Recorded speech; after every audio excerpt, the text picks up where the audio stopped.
So hopefully it'll work out.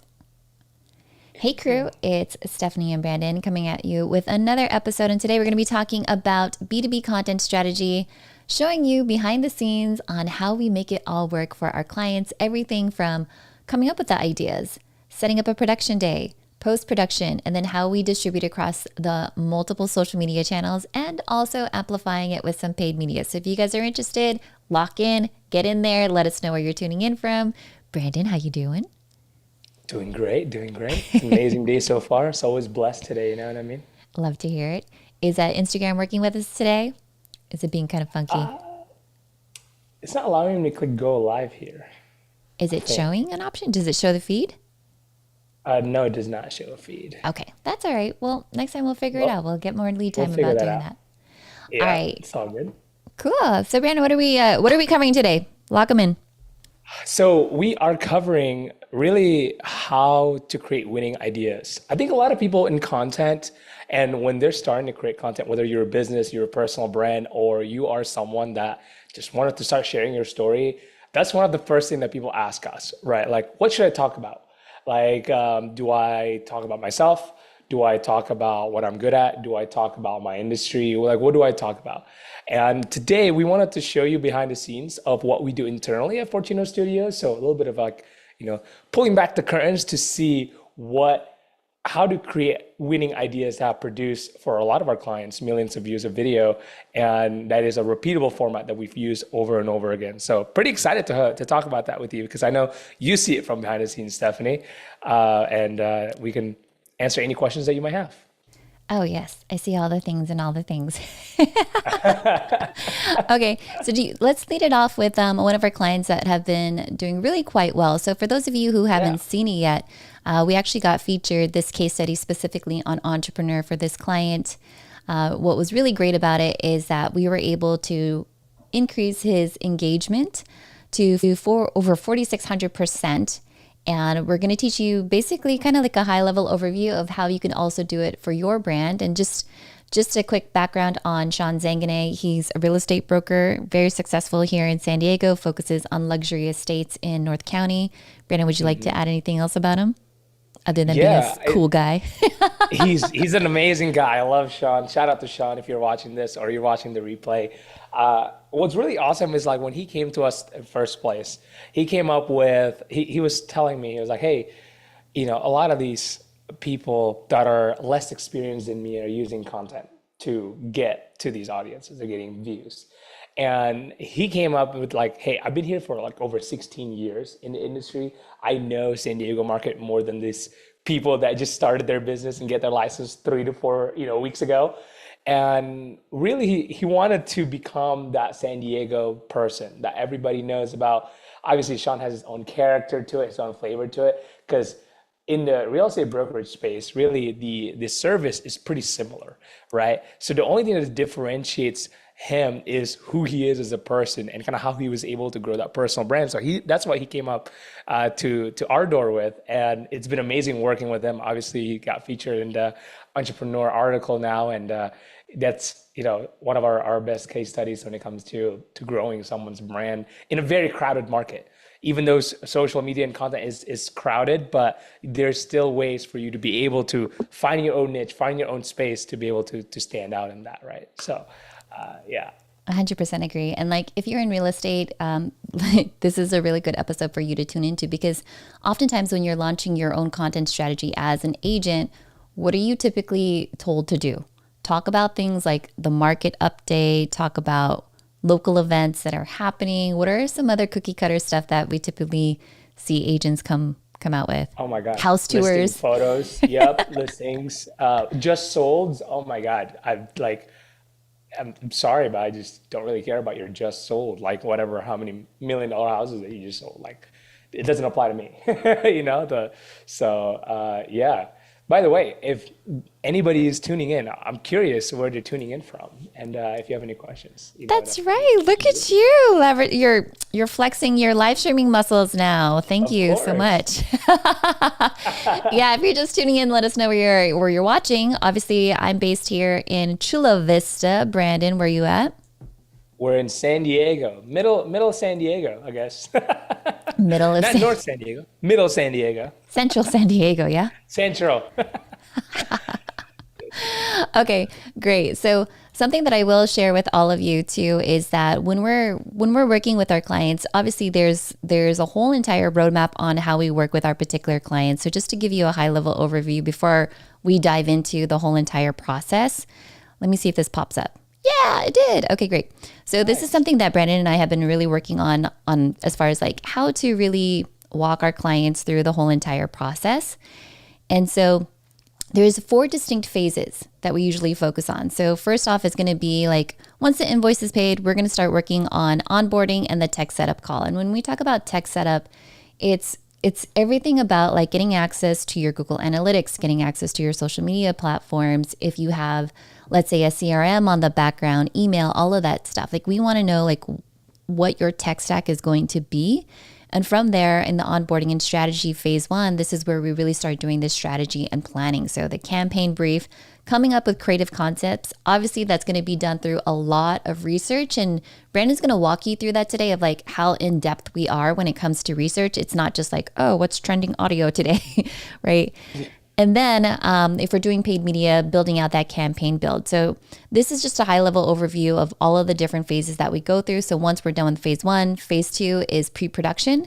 This is where honestly, we come through with like about 30 to 40 scripts, and that usually covers clients for a whole entire quarter. So you don't even have to worry about what to talk about, what to write, all of that stuff. We prep you as far as media training. We get the location. Either we come out to you, we book a studio, or you're recording from home. However, which way that you like to do that, we handle the pre-production of it. Brandon, you want to add anything to that? I would, yeah. Honestly, pre-production, in my opinion, is one of the favorite parts when it comes to this whole process. A lot of people, when they're trying to create content, I think there's 2 philosophies of doing it, right? There's one that just like pull up your phone, start talking, like talking about whatever. And I would say like that works for some people that already have an experience of talking in front of people, being engaging and interesting. But for most people, that it is very hard to do that. And being able to really nail down the pre-production, I think that's what makes the difference. That's the difference that makes the difference. Because when you start thinking about what really is your brand going to stand for, right? I'm a typically a non-advocate for the you are the niche type of advice. Because especially in the beginning, sometimes like not a lot of people would care about you. So what kind of value, That's very true. what kind of value can you bring to a specific audience? And a lot of that comes into the pre-production. Like what are your content pillars, right? Like what kind of, top of funnel, middle funnel, or even bottom funnel content are you going to create? Like every single thing that you post will craft that brand that you're trying to build. So when you're not thinking that through enough, that's where your brand can feel scattered and you're like, oh, I don't even know what I'm talking about.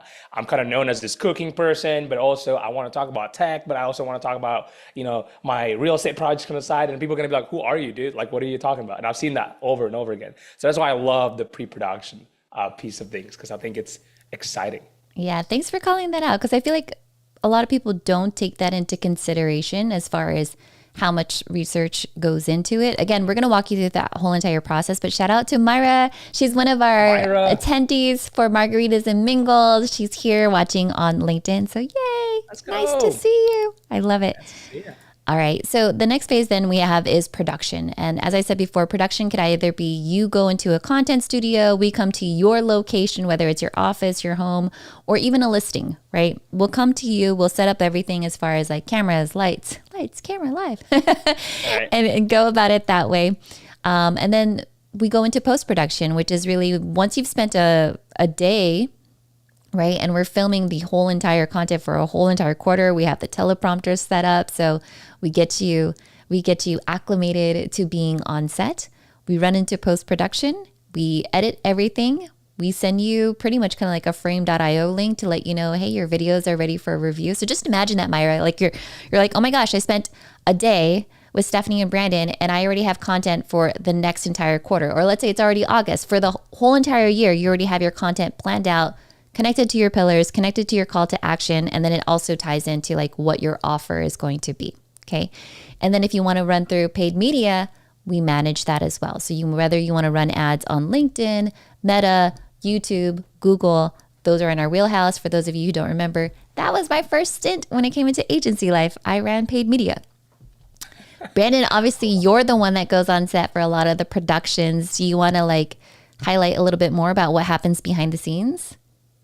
Yeah, sure. I think production is my like what do you call this? Like level one skill, you know? That's kind of where I started in everything. Production is always a fun time. When it comes to producing content like this, our ideal situation is being able to just get on set. Everybody is know what we're going to do, what we're going to talk about, what are the different contents. We have different outfits typically that way it will look like it's we're shooting it on different days. All of that so that we'll be able to be as efficient as possible while still being creative. So a lot of the times, in the very earlier part of my career, I've seen a lot of people in this space when they get on set, they don't really know what they're going to be talking about. And that's a biggest waste of time, right? What we want to do during our production days is make sure that, okay, we have these list of 30, 35 videos that we really want to do, and leaving some space for even extra time to improv or maybe get some things that might not be covered on those scripts. So it's really awesome because, me and sometimes we bring out team members depending on how big the projects are to make it super fun. And when you do it in a batching method, you'd be able to efficiently just create a bunch of these content. So you don't have to worry about, oh my God, do I have to record every single day? Not really. Even for us, Stephanie and I, we record videos like, in a batching situation, maybe once every month, right? That way we'll be able to create a whole just slew of content ready to go. Yeah. And here's a quick preview of everything that we do when it comes to creating content. So even if you're just like, okay, so we recorded the content, but who's also writing the social media captions? Our team writes the social media captions. So like, let's say, for example, we go over here, we have the short form video format. Our team will go in and write what's the script? What's all of the stuff? What's the reference, the production notes? Honestly, if you're working with a team right now, or let's say a solo videographer and you're not getting this level of service, they're not doing you good. Okay, this is something that we offer all of our clients as far as the scripting, letting them know where it maps to their actual funnel and really going from there. So like, let's say, for example, if I went over here to Brandon's content calendar, you'll see that we have content pretty much scheduled for almost every single day of the week.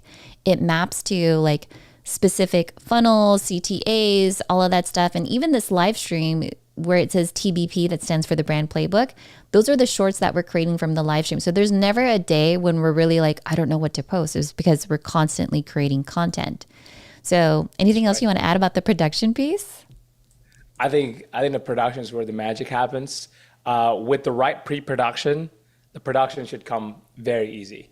Like if you're working with a team that don't really know, what we should do, and ask you like, when you're on set, camera ready, like, what should we shoot today? Like that is probably like the worst nightmare that could be. So I'd say the more preparation that you have on the pre-production side, it'll make everything else flow smoother. And there's this saying that one of my mentors said a long time ago: for every hour or every minute that you spend in post-production, it'll probably save you, or in pre-production, it will save you about an hour in production. Okay, run that back so I can make that a clip. Yeah, I know, right? Running back. One of my mentors told me a long time ago that for every minute that you spend in pre-production will save you about an hour in production and post-production. The reason being is if you really know what you're coming into set and you know what clips that you're gonna put on it, what hooks you're gonna have on it, everything just becomes so much easier, and you don't have to work backwards of like, where's this footage going through, or like how do I plan this? So yeah, I think that's one of my my key quotes that one of my mentors told me a long time ago. I love it. One thing that I'll even add to is, so it's not like we just like throw you on set, right? We do have things like a call sheet, and this is a really nice template that we put together for clients. So we'll say like, here's the pre-shoot, here's the shoot day, the shoot times, what's your contact information? So where am I going to find you? The venue details, if there's like a key code, all of that jazz, hair, makeup, wardrobe. I feel like our very first production clients are usually like asking about like, what should I wear? And And I always tell them, don't wear stripes. Don't wear anything that's polka dot or anything, or don't even wear green. There's just like certain things that we're looking for. But more importantly, even before we start like shooting, we're already going to have your brand guidelines to figure out what your font styles are going to be, what the transitions are going to look like, the B-roll, all of that stuff. So a lot of thought is put into this. And again, like I said, if this is not the type of level that you're getting with your clients, reach out to us. We would be more than happy to work with you. So we talked about the first 3 phases. Phase 4 is launch management. So we send you the videos for review. You take a look at it. We use a handy dandy software called frame.io where it basically shows you if you want to make edits, you could leave specific timestamps of things that need to be done. When you get the next revision, you could actually compare revisions. You're not like, wait, what did I say in version 1? And then once everything is all approved, it gets logged in your client portal. And then from there, we schedule it across all of your different platforms for you. So again, we're already managing the social media captions. The first comment, we're optimizing for the thumbnails. We're organizing things into playlists. We're doing tags. We're doing all the things. And that's really it. You really just have to sit there and be like, okay, done, all set, ready to go. The next thing that you have to think about is just like, in my next production, what do I want to cover off on? Brandon, you want to add anything else to that? I would say the goal is to make it easy. If you hate going back and forth on emails of like, can you change in second 003 and do this when it's like on the top right corner? You really got to use frame.io. I'll drop that in there. That's what all the professionals use, and it makes it easy when communication. As you know, in creative, when doing anything creative, being able to communicate what your vision is one of the most important parts. Stephanie and I talked about this yesterday. And using this tool is one of the lifesavers that we've been able to use for all of our clients, because let's say the clients just wanted to say, hey, I wanted to change about this one specific thing in this frame of the video. They can literally go into it and exactly pinpoint what they want to change. And after that, everything else would fall into place, right? So I think the distribution piece of it, our goal is to be able to make it very easy to embed as your content team, because if you don't have this level of organization, it'll be even harder to track which videos are performing well. Because if you just start posting and you're not doing any, due diligence of trying to figure out which one works well, what hooks works well, by being able to organize it in such a way that we can see 3 weeks later, like, okay, this video is performing better than average. It has an outlier score of 3, which we'll explain in a second. It'll allow you to, okay, see what works and double down on it, because that's what all marketing is all about. It's about testing and seeing what works and you're doubling down on it. So if you not doing that right now, that's a huge missed opportunity. I love it. And speaking of doubling down, let's actually give you a preview of one of the videos that we did for Sean Zanganeh. So I'll play the first video. If you're tuning in, let us know. Make sure that you could hear it. Brandon, just give me a thumbs up. Ready? Yes. Sounds good. Let's do it.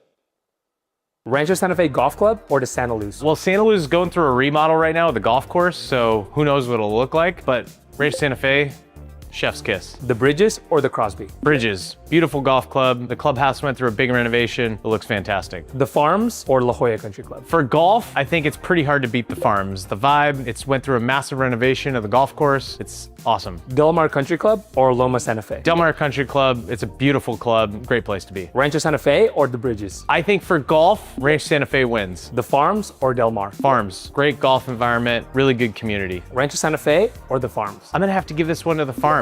It's beautiful. It just went through the renovation and it's a great track. Okay. I love that because I think we first launched this win like during the March Madness. Something like that. Yeah, I think so. Around March. So let's talk about like what February. happened after he did this. Obviously you were there on set. You're seeing all the feedback.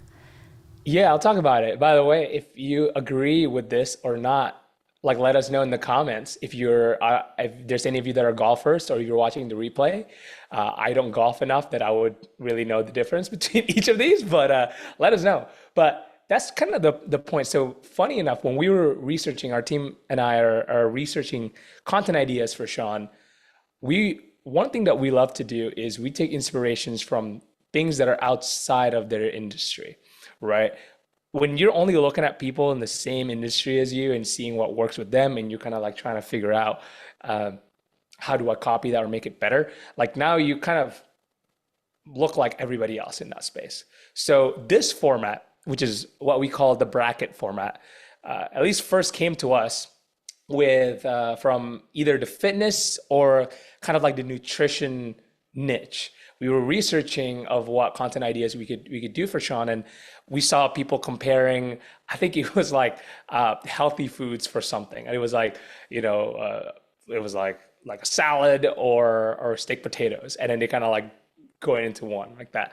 And what's really awesome about it is like we saw that format works really well for that specific creator that we saw. So the whole thinking behind it is like, how can we really adapt that into Sean's niche, which is a local San Diego real estate.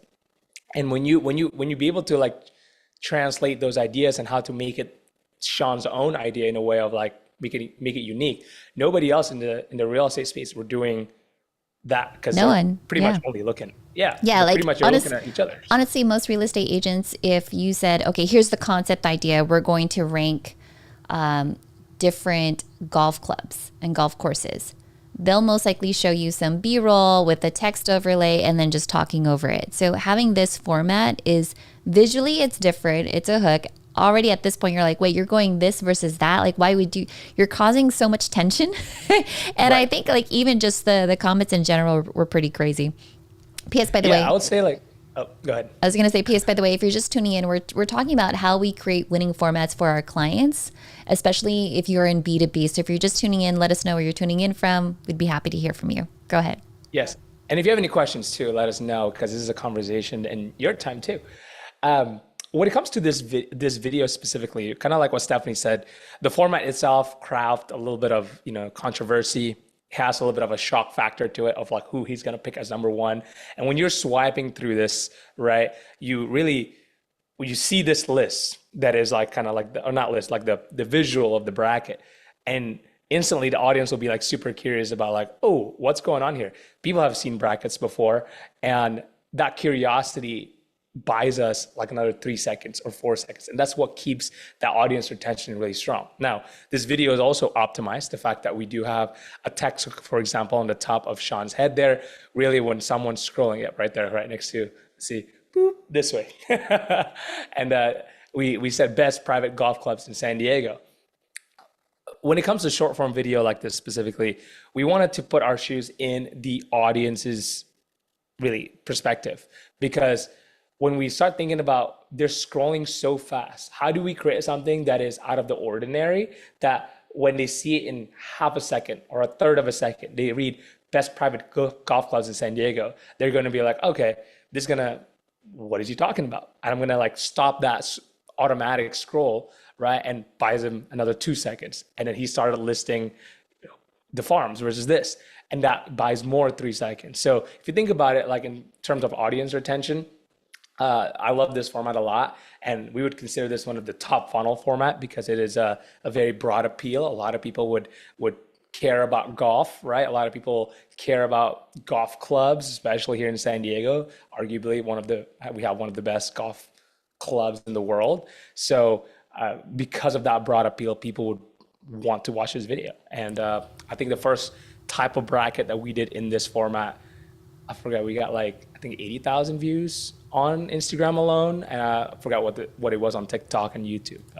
Yeah, I'm pretty sure we're crushing it on TikTok. So you could kind of see like we know what the winning formats are for this client, and you'll see that like just because we did it once doesn't mean that we can't do it again, because once you find out what works, you just keep going for it. So having said that, let's show you another video, and then let's do it. Brandon, since you're so well with breakdowns, obviously you'll do the breakdown. So as soon as you hear the audio, just give me a thumbs up and we'll be good to go.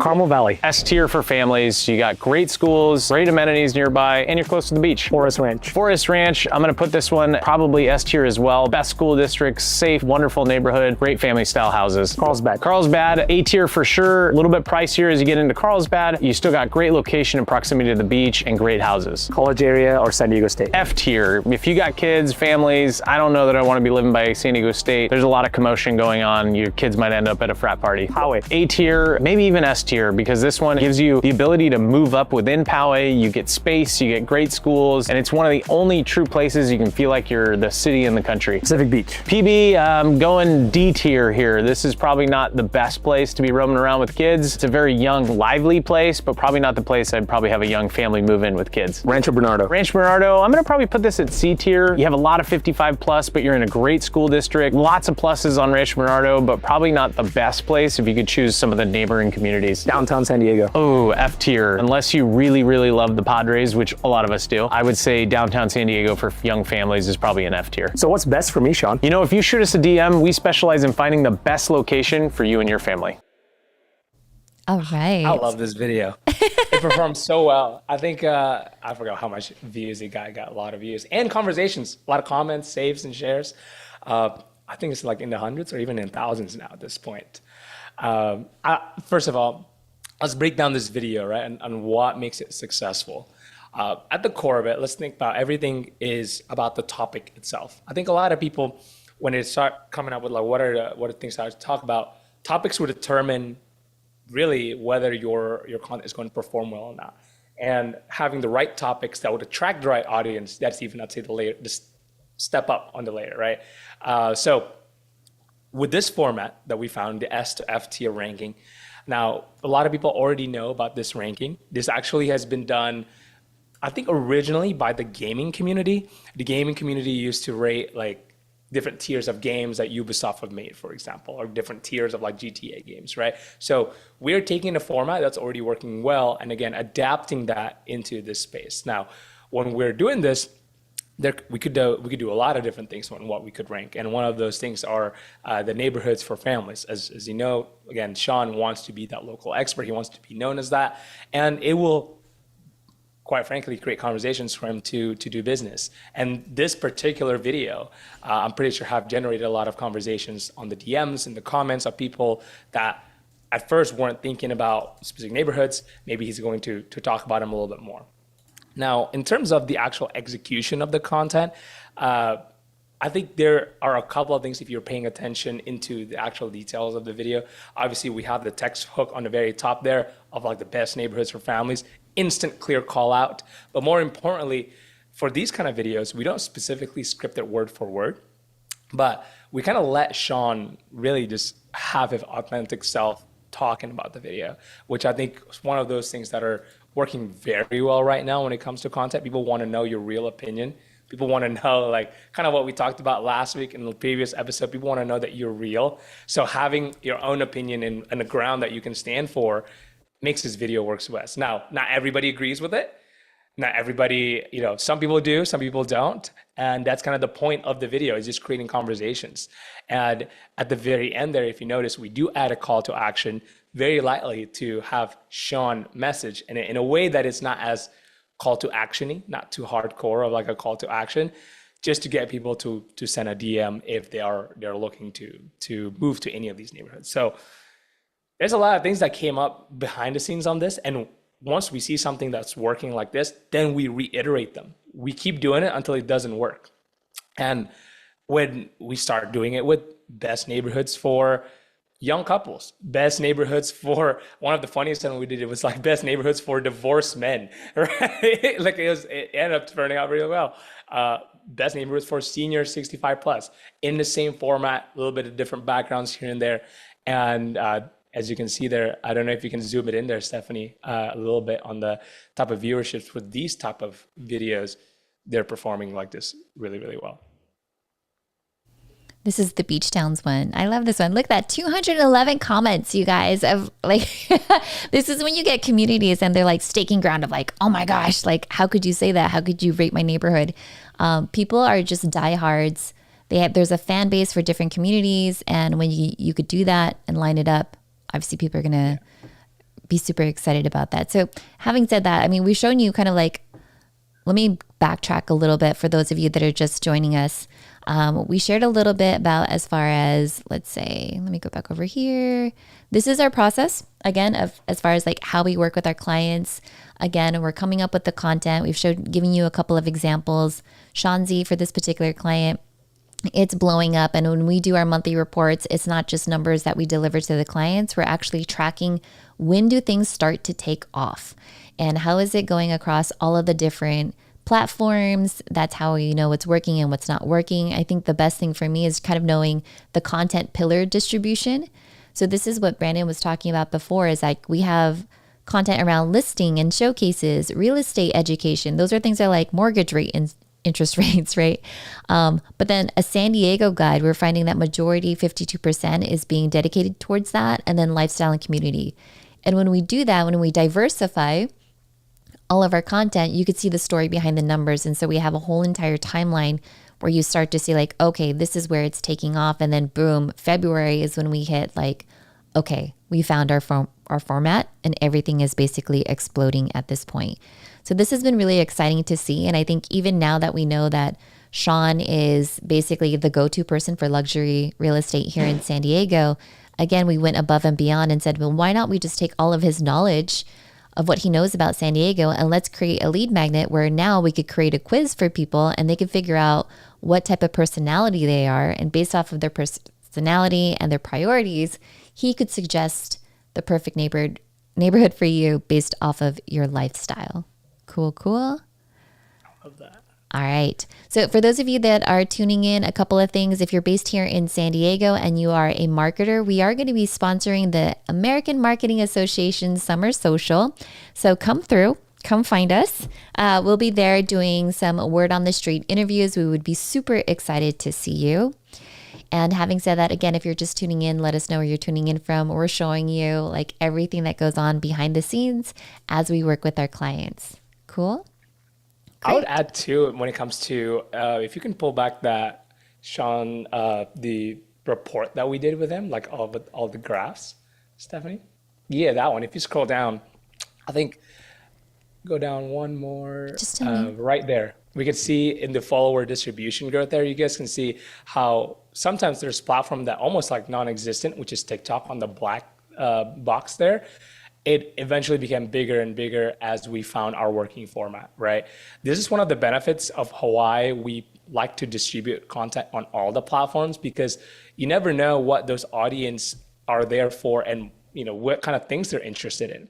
As you can see in the beginning of the year there, like the purple or like the pinkish purple, those are like our Instagram follower count, right? And it actually started growing the more that we found that winning format. But the fastest growing one was actually on TikTok. And surprisingly there, I think the blue one, is that LinkedIn or Facebook there? I'm like trying to see on my screen if that's like the color. I think LinkedIn and Facebook are the same color. Oh, are they the same color? Yeah, that's what I was thinking about. But that's okay though. Yeah. Yeah, but the point is being able to distribute it on all those different platforms, we'll be able to test out as well, like what do those audience like in those platforms and how we can see which formats work, because sometimes people act very differently between each platform. Like Stephanie would watch a lot of TikTok and I watch a lot of YouTube, for example. And I don't go to the TikTok very often, and maybe I would like different things on TikTok as I was on YouTube. So that's something to keep a note on too. If you scroll down to a little bit, Stephanie, into the content pillar breakdown of the pie chart there, I really love that distribution pie chart, because when people think about a lot of things that we're talking about today in this webinar and this live stream is really the top of the funnel content. Because a lot of people want to know, how do they break out of that 300 view jail, that 200 view jail, right? And a lot of that has to do with finding the right topics, finding the right formats on the top of funnel. But really, when we wanted to build a whole brand, we don't just think about things as like a top of funnel piece of it, but we also think about what contents build your middle funnel and bottom of funnel as well. Now, we don't want to create, a lot of people have that inverted, where a lot of them start with creating a bunch of like hundreds of bottom funnel content, leading them towards something, trying to sell you something. But when you start thinking about it, yeah, especially in the beginning when you're starting a brand or you have a business that you're wanting to make organic your main channel of acquisition, you need to first get that attention. And you want to get that attention by really doubling down on that type of funnel. What formats that a lot of people can enjoy, that broadly can relate to, but still kind of maintaining towards the audience that you wanted to cater to, and then sprinkle in some of that middle funnel and bottom funnel content so that you can get them to go to your lead magnet, go to your web page, go to your webinar, all that different stuff. But anyways, I can talk all day with this. I know you can, but let me go back over here. Let's see. Okay, so we actually got a really great comment, and this is from Myra Martinez. Myra! Myra is saying, I'm curious what you like to use for creative research and inspiration. Are there any tools, platforms, or resources you regularly go to for spotting trends, interesting ads, or creative outliers? Oh, I love where her head's at. I've heard Motion mentioned by some creatives. So I'm curious what else is out there. So do you want me to share the one that has your screen? I think it's a perfect segue. Let's Thanks, do Myra, it. Awesome. There you go. I'll take it over here. So this is the tool that we use. So again, we're showing you all the stuff today, which is sandcastles.ai. Now, Sandcastles is amazing. It's one of the newer tools by this creator. We're not paid to promote this, by the way. It's just something that we've actually used for a while. But the way that we use this tool is really to do those things that you mentioned, Myra, like what kind of trends are currently happening, what formats are working in different industries, how do we track specific creators in a specific space that we wanted to really see what's working. Now, I do lay this as a caveat though. Once you have a tool like this, you want to just like all of a sudden like, oh my God, like I'm just gonna like see what other creators do and just like trying to do that over and over again. I do think there's value in evaluating in other medium and spaces as well outside of this, but this is the main tool that we use. So it's a pretty easy to use tool. What's really awesome about it is like typically what we like to see is something called an outlier score. So for those of you who are geeky and nerdy and want to learn more about how we kind of like do things, an outlier score is basically how is a video performing in comparison to their usual average. So let's say, for example, right, like if you are Mr. Beast, on average, Mr. Beast videos get about 100 million views. So you can't compare yourself to that because you can be like, okay, like it's a 100 million view video. To Mr. Beast and Mr. Beast level competitors, when they're getting a video that is above 100 million views, let's say it's getting 400 million views, now it's a 4 times their average outlier. Now, it's a more interesting KPI or data to think about because now the views doesn't really matter, but it's mostly like if it's performing better than your average, there's a potential that there's something there that maybe a lot of people like. It's kind of like almost trying to guess like audience perception and what they're enjoying. So what's awesome about this tool is it actually does have an outlier score meter here. So let's say in this specific set of creators that we typically like to watch into, I would put a outlier score of 4x. So let's see if it loads. Cool. So all of these, so for example, even if this video only got 1,000 views there, it is about a 5x of outlier, or a 4.9x outlier score, which means this video is doing better, 5 times better, and it just got posted really today, right? This video by Sam Gaudet here, respect Sam, love what he does with Dan Martell, is doing 4.2x better than his competition, right? Or people on his regular videos. So when you're looking at things from an outlier score perspective, now it gives you a better idea of things that are on the edge of popping off, or maybe it is something that is already popping up instead of just being views. Because, you know, Sam, or for example, right here, Caleb can get 50,000 views, 20,000 views on a daily. You know, he used to do work with Alex Ramosi. He used to do work with Gary Vee. So a lot of network, and his average views are very high. But when you're seeing it from an outlier score perspective, now you can really see what the breakout moments are. And when you see those, that's kind of when you start thinking, how can you adapt that into what you do?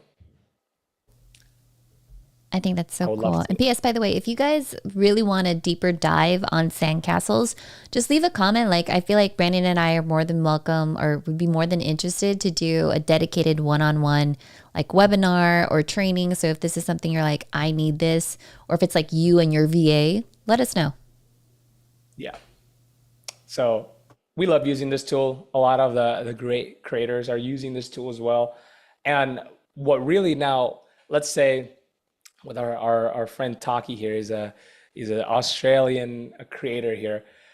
What's awesome about this, let's say it's a 4.x outlier. This one has 71x outlier. It's really cool. Oh, that's Skytan. I know him. With this video, now we can start breaking down, okay, what kind of topic is he talking about? What are the hooks that he's using? Maybe the length of the video. Sometimes the videos are just 30 seconds long or 20 seconds long, or is it like a 90-minute video breakdown, right? That's when we kind of start looking into those things. Let's say they're talking about the perfect onboarding formula here. So Taki teaches a lot of coaches on how to become great coaches. So they're talking about the perfect onboarding formula. Is there another topic that we could talk about that is using maybe similarly in the hooks that he's using? Or sometimes, what is the visual hook that they're doing? Maybe the visual hook is something that you can tailor it to your own space and make it a little bit different. The goal here is not to just copy exactly word for word in what they do, but it's more so like learning from that framework and of what works and being able to mix that into what you do. I love that. Yeah. I think the other thing that's really great about this tool is from an editor perspective, you're looking for different examples of what could be a visual hook. So for example, right now you have the guy, he's doing like the selfie holding with the green text box overlay. And then right next to him is a guy talking into the mic. And then you have a visual hook on top of it as well. So there's different ways that you could do this. And I think that's what really helps our team get a little bit more creative. P.S. by the way, we have a team of editors that have been with us for like, I'd say 3 years or even longer. And one of the things that I think why our editors love working with us is that every Thursday, our production manager and our team of editors get together and they say, so what are you learning right now when it comes to video editing? What are you seeing? Mm-hmm. What's working? What's not working? What do you suggest for the client that you're working on that they should try? And so I really love that collaboration internally within our team. So as a client, you get a dedicated script writer, you get a dedicated social media manager, and a dedicated editor. And I, of course, will be your client services manager. Exactly. I think when you're starting to talk about like nowadays, a lot of people on a high level, because AI is so common when it comes to content and people want it to see something that's original and unique and have taste. One of the best ways to really get that taste is by constantly training your team to see these, right? Like to see what's working. Like if your editors are still using, the kind of like styles and techniques from 2-3 years ago, might not work as well now, right? So being able to have a database of all these content, kind of like mood boarding in a way, but with video, you'll be able to learn a lot of what's working currently. Like you can even say, let's see if there's a 10x outlier or certain things. So this one says 37x outlier by this person here. About the Messi and Lamine Yamal there. So it'd be very interesting to see. And I think being able to, I'm pretty much on this almost every day to see kind of what's working, what's not working in different industries. Now, let's say we change this to like a fitness space, right? Typically, you'll see a whole different sets of videos. So there's a fitness space. Let's see if there's a 5x outlier in this space. Now, you can see sometimes, I love fitness, by the way, because this industry is probably one of the most innovative one when it comes to content. So you can see what kind of hooks they're currently doing. This one's getting 67 times outlier. I wonder what this guy's hook is, what they're talking about, and see how you can create that in your niche, right? So what kind of camera angles? The camera angle is a top-down camera angle here. There's these clones. So it's something that you want, like, this is interesting. Steal this meal plan I'm using as a dad of two. Like, if we were to tailor this to Sean's content, maybe it's like, steal this plan so you can get your house by the age of 30 or something like that, right? So it'll tell you a plan, for example. So I'm going to add something about like that muscle guy, the one that you're just talking about. One of the reasons why this works so well is because you might look at this and be like, gosh, that looks so cluttered, right? But when you think about videos are probably anywhere from 45 to 60 seconds, you're like, there's a lot of content on here. I have to bookmark this. I have to screenshot this. I have to do something so that way I don't forget. And so even though visually, like if you're a design person, you're like, oh my God, this is ugly. Yeah. But from a psychological perspective, like sales psychology and user engagement, that's the reason why it works. There's certain reasons why things are highlighted in yellow and why there's like bullet points. So that way when you scan through, you're like, hey, that's actually helpful. Let me do something. Screenshot it, bookmark it, whatever I have to, send it to a friend and go from there. Sending it to a friend. I feel like this video is very easily shareable. Like I saw this, like, oh, this is cool. Like I would share this to Stephanie. I'll share this to my friends, right? When things are very easily shareable, the algorithm rewards that as well, especially this is posted on Instagram. So yeah, this is Sandcastle. So I know Stephanie has dropped the link. If y'all have any questions on this and want us to go even super deep into it, we can as well. Because we use, this is one of the many tools that we use. I'd say this is one of the core pillars. And when you understand the psychology of what makes people want to stop the scroll, this is for short form videos specifically, then it'll help you analyze these formats a lot better. Like kind of what Stephanie was saying, like for these, is it because it's easily savable? Is it the fact that it's probably 3 seconds long or 4 seconds long? So while they're trying to read the whole thing, the video is replaying like 100 times because you're trying to figure out what's currently being talked about in the video, right?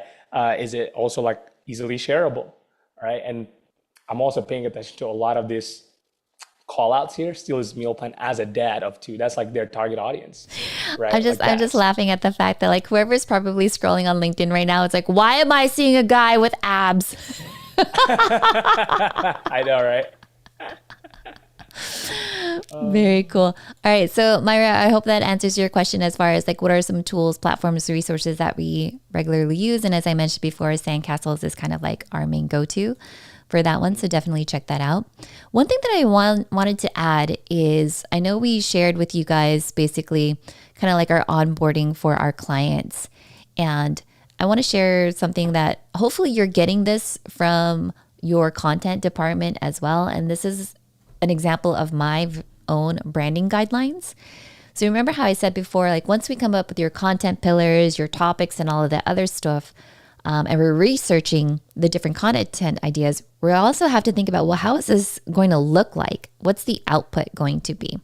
And so this was something really cool that Bagas had created for me, where he's like, okay, Stephanie, let's talk about your branding, your content pillars, your ideas. And every client gets this when they start working with us. So he's like, okay, if you want to create content and it's reminiscent of Dan Martell, RPN, and Mel Robbins, he analyzed basically their style, their typography, all of that stuff. He also said, these are going to be your content pillars. You're going to talk about NLP, testimonials, objections, events.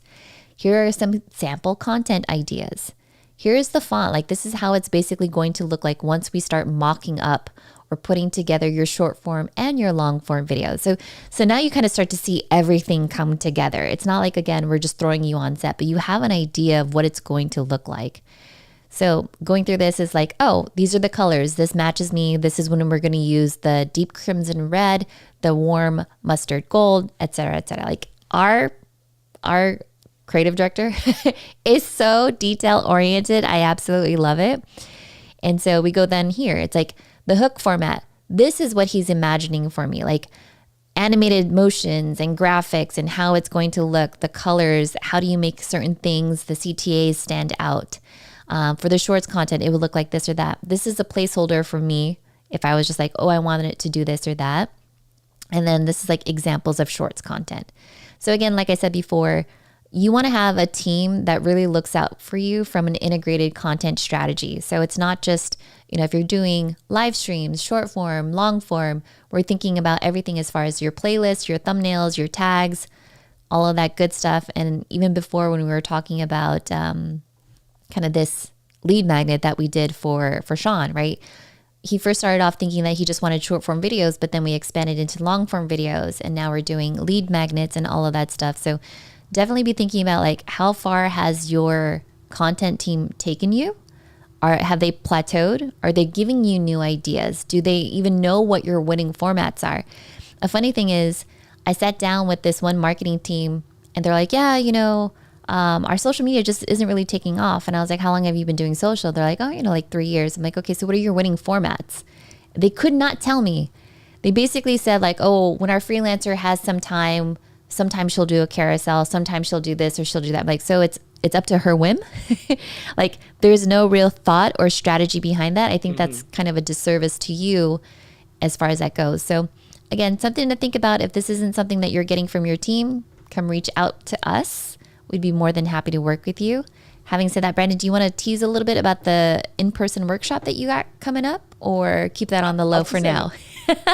I'll tease that a little bit, yeah, but I just wanted to double down on what you're saying here. I think as we're progressively getting into the world of more and more people looking for authentic taste in social, in content, being able to, number one, innovate and really think about outside the box of really testing out a bunch of different stuff that might or might not work, and seeing that as fast as possible of what works and doubling down, kind of what we're doing for Sean. But number two is, how do you make yourself different than everybody else? And this is one of the things that we do. And what's awesome about that is like a lot of people don't really think about that. Like, oh, I'm just going to use one of these AI tools that'll chop up my video and it'll make it look, I'm not even going to say the names because there's always new ones, because they're always, either go out of business or nobody uses them anymore. But we could tell. It's one of those. I've been wanting to post this one photo on LinkedIn of like, if you're using AI for your flyer, so we can tell, because people can tell, right?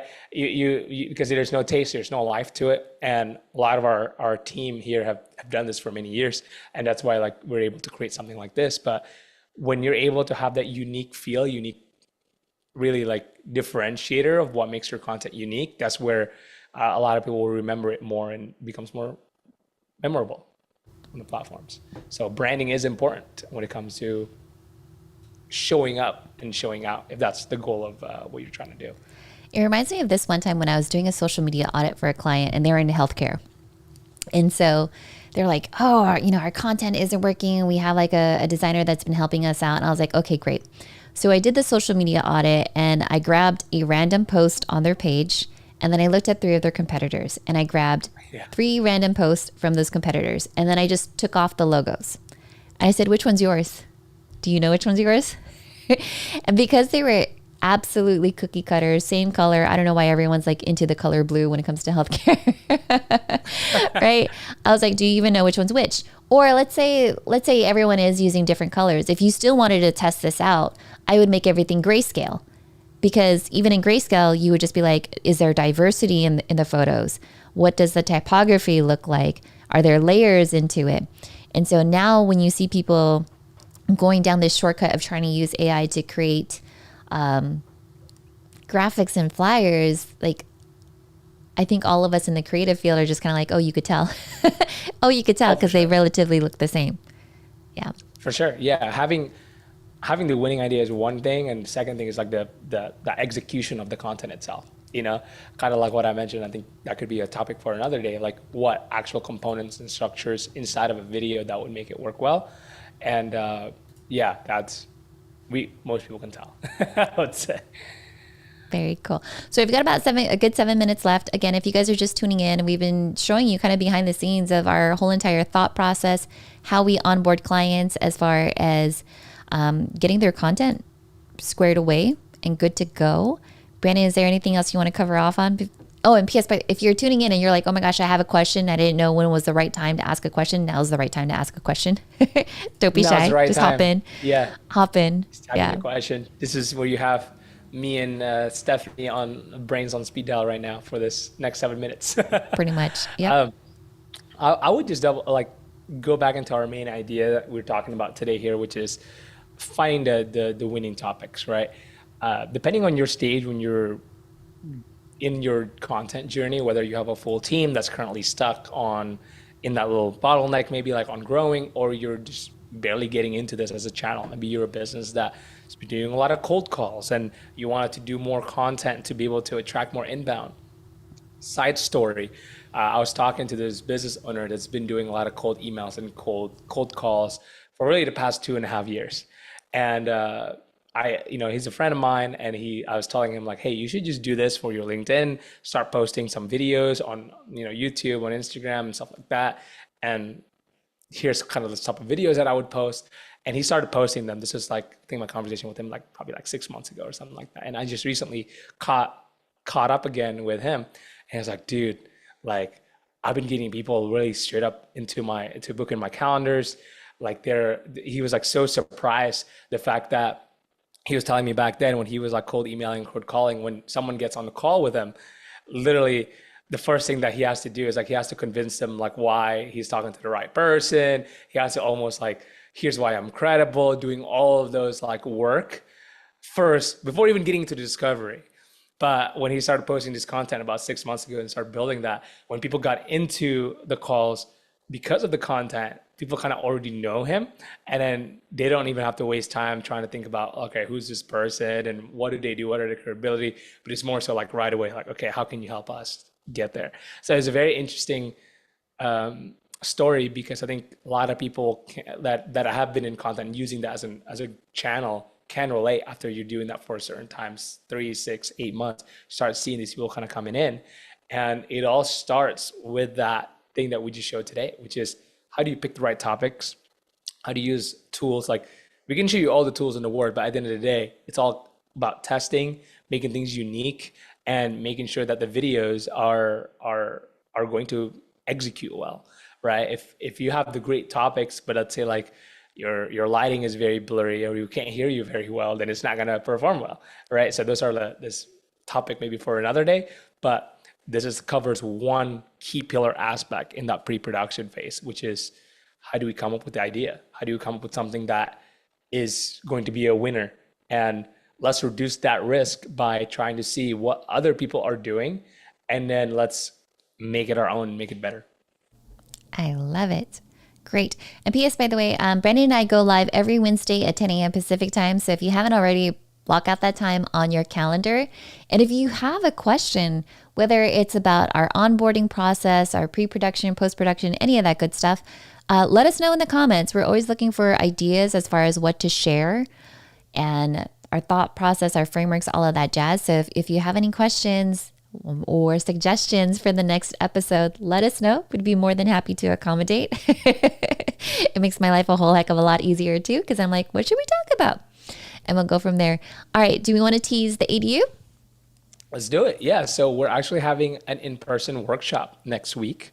It's going to be about turning how every job site into a lead generating machine. So we're having this here in San Diego. So if you're in the trades, if you're a contractor, pool builder, ADU, landscaper, we really wanted to show a little bit more about what we just showed today, of how can you turn your job site into content that would perform well. We've done this for a lot of clients here, and I know there's a lot of people in our network that want to learn more about this. So if you are interested, just let us know in the comment. I'm interested for the trades workshop, and I'll be happy to send you an invite that way.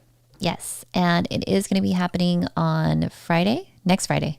Yes, next Friday. Next Friday, based here in San Diego. We're going for 11 a.m. to 2 p.m. So come with your notebooks handy and all that jazz. If there's an extra person on your team, you're like, hey, you and I, we're going in on this. We're working on this together. That would be the best time to do it. So again, for those of you that are just tuning in, thanks so much for watching. Obviously, Brandon and I, we could go on and on about our love for creating content for clients, the amazing stats that we have. If you're sitting there and you're just like, oh my gosh, I don't even know how to get started, DM either one of us. We're more than happy to go on a strategy call and kind of like, get you out of that content rut and start getting you towards the content that you want to see. That way you are known as authority within your niche. Cool. All right, Brandon, anything else? Stay tuned in every Wednesday, 10 a.m. We'll be here. So if you're watching this on replay, better see you live next week. We'll see you live. And again, a quick reminder, we have a couple events coming up. Let me just go back to this. I want to make sure that we give this some love. So if you're a marketer, or if you just want to meet other marketers, the AMA Summer Social is happening next Thursday, the 20th. We are sponsoring. We would love to see you there. And again, if you are interested, ADU workshop, we are going to be teaching an even more in-depth ADU content strategy to go from there. And having said that, we'll catch up with you guys next time. Take care for now.